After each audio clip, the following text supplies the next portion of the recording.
Just coming into us from Baltimore, I actually cannot believe what I'm seeing here. Absolutely phenomenal. Yeah, astounding images of the exceptionally heavy rainfall. In fact, there are reports that rainfall rates of 250 millimeters in just 3 hours were recorded in parts of Baltimore. Well, more specifically in Ellicott City, where we saw the exceptional rainfall rates, and that's the main street of Ellicott City there, seeing a river running straight through the middle of it. It's absolutely disastrous to think of these businesses and homes that will be absolutely tormented by those floods. Apparently the same thing happened just 2 years ago. Yeah, and this time they're saying that it was slightly worse than last time. And last time it was reported to be a 1 in 1,000 year event to see this kind of flooding in Ellicott City. For more, take a look.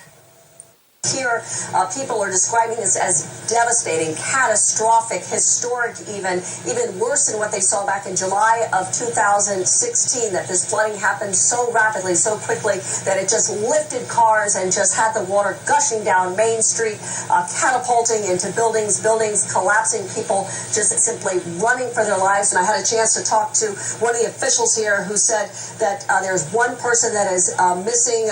Hopefully they are okay, but amazingly, no reported fatalities or serious injuries. There were 30 rescues that happened overnight. The old courthouse came down. Folks, restaurants putting SOS signs, flags outside of their place of businesses, even a wedding party that we ran into, the couple saying their vows but did not make it for the reception, had to run and escape as quickly as possible. So far, no one is being let back into their homes or businesses until they can figure out what is safe, what is not safe. There's gaping holes in some of these streets where the water and the mud and the debris has collected. The gas has been turned off because of a gas leak. All of this happening in a very short period of time.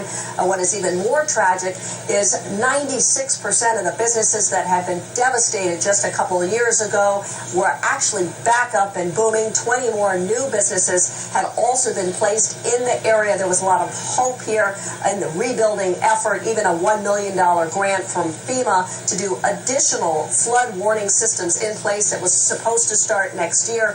All of this upended as people try to figure out what to do next. Absolute disastrous images there coming out of Baltimore, Rob, and you have an update on Storm Alberto as well. Yeah, it's made landfall in the Florida Panhandle and is making its way further inland, and the greatest risk from that system is going to be flash flooding as it moves further north. It's going to be moving all the way up into the Midwest over the next few days, so even Chicago is going to be seeing rain from this event. So severe weather season is in full force across the United States. Okay, shifting focus now, we're taking you to Europe, where we're beginning to see the start of severe thunderstorms. This time it was the United Kingdom in the firing line. Our Sky News reporter Fraser Maud filed this.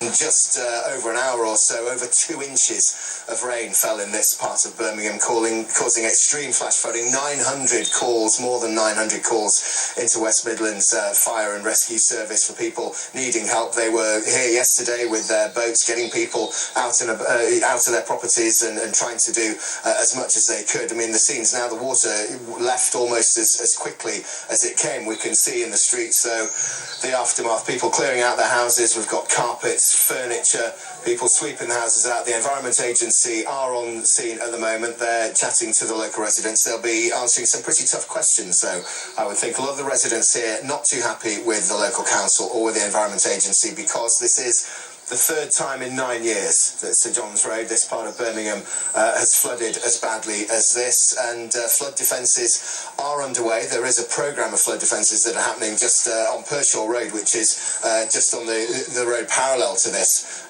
going up towards Edgbaston, where there is a culvert supposed to be putting in to take water under the road and away safely. That hasn't been completed, wasn't completed in time to rescue the properties this time round, so that means that if the Bourne Brook bursts, which it did yesterday, that sends floods of water about 3 feet deep running down the road, and it caused some incredible scenes. Cars underwater, the whole street virtually submerged under about 3 or 4 feet of water, and of course that meant that it got into properties. Of course it's meant serious problems for the people who are living here. Some of them quite pragmatic. One of them woefully said to me earlier, well, I'm getting used to it now, third time in 9 years.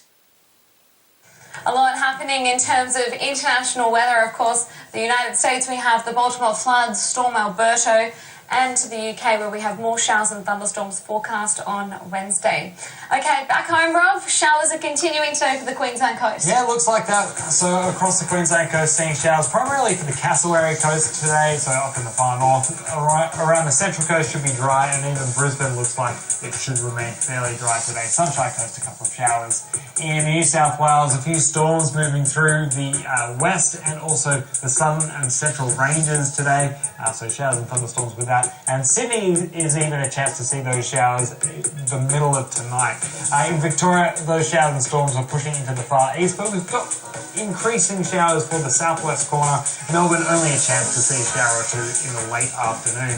Areas of rain is spreading across Tasmania at the moment, mainly across the northwest, but we're even seeing a little bit pushing into the far east of the state as well. Showers once again increasing across South Australia as the onshore flow deepens in the wake of that low pressure system that impacted the other last night.